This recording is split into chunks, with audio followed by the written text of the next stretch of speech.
Os filósofos antigos acreditavam que a filosofia não era uma mera especulação abstrata e descolada da vida, mas ela servia como terapia para libertar as pessoas de uma vida medíocre e sem sentido, inclusive ajudando na preparação para uma boa morte.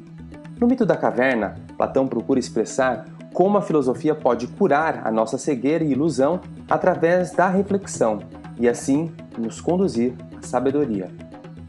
Olá, meu nome é Paulo Rafael e se você deseja ser iluminado pela filosofia, nos acompanhe nesse episódio do Superleituras. Queremos falar sobre 5 lições da Alegoria da Caverna de Platão. E coloque nos comentários aquela lição que você mais gostou ao final do vídeo.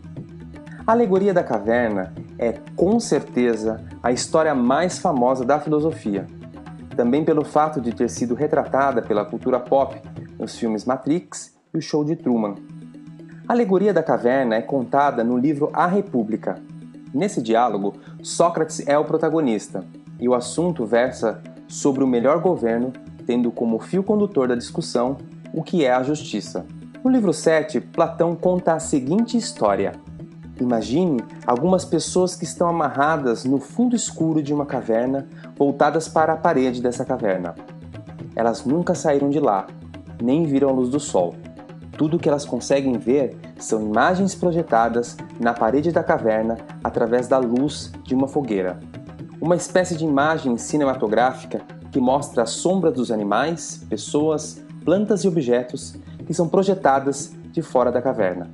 Os habitantes da caverna ficam fascinados com as imagens e acabam por crer que as sombras são a realidade. E aí, Sócrates diz o seguinte: essa é a nossa condição. Assumimos na nossa vida a ilusão por realidade. E ele continua: um prisioneiro consegue se libertar e subir para fora da caverna. Quando ele sai da caverna, ele vê os objetos como realmente são pela luz do sol. No início, dói os olhos, mas depois ele consegue contemplar o sol.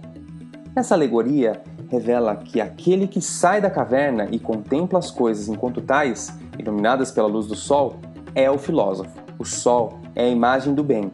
A subida ao mundo superior é a ascensão da alma das coisas sensíveis para a realidade inteligível. Ou seja, antes o prisioneiro estava iludido.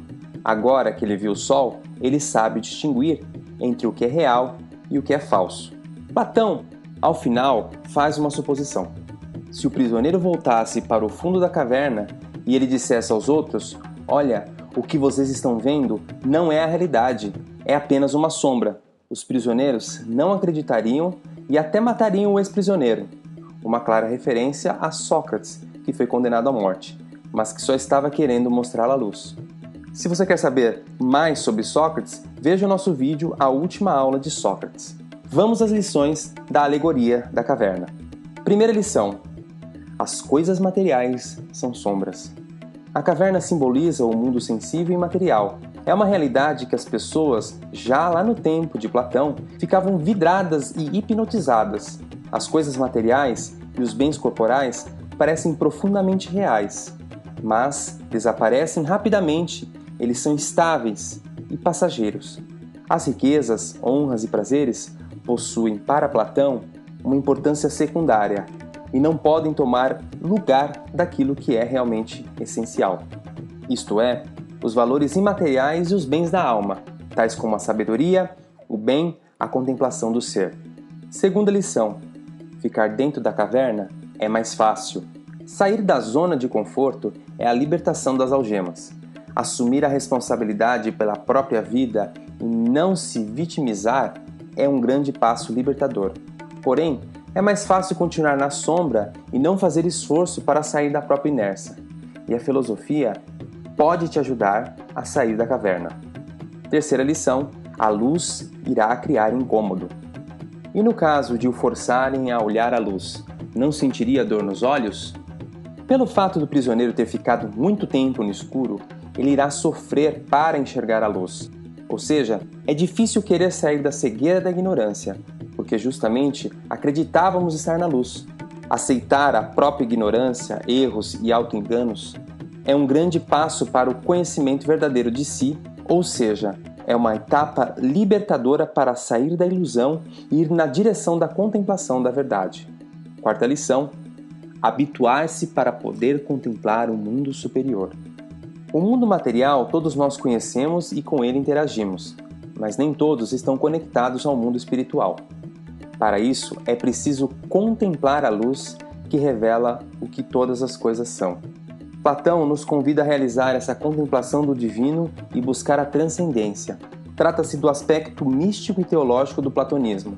Essa contemplação é um exercício que eleva as nossas almas acima das aparências. Isso significa fundamentar a nossa existência sobre o bem transcendente, ou seja, aquele que está para além de cada um de nós e que dá sentido para todo o restante. Quinta lição: devolver o bem que se recebeu.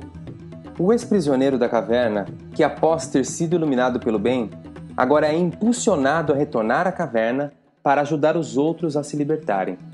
Essa lição é bem difícil, mas se cada um de nós ter o compromisso de a cada dia se tornar uma pessoa melhor, buscar ajudar os outros, a nossa sociedade pode ficar muito melhor. E é o que Platão acreditava, e é o que nós, aqui do Superleitura, também acreditamos. Mas cuidado, aquele que enxergou o verdadeiro bem deverá correr o risco, como Sócrates correu, mas saiba que isso lhe dá um sentido para a sua existência. Se você gostou desse vídeo, corre lá nos comentários e vamos conversar um pouco sobre filosofia. Há outros aspectos dessa incrível alegoria que podemos falar. Curta nosso vídeo, compartilhe e não se esqueça, baixe o nosso e-book bem aqui. Um grande abraço e até breve!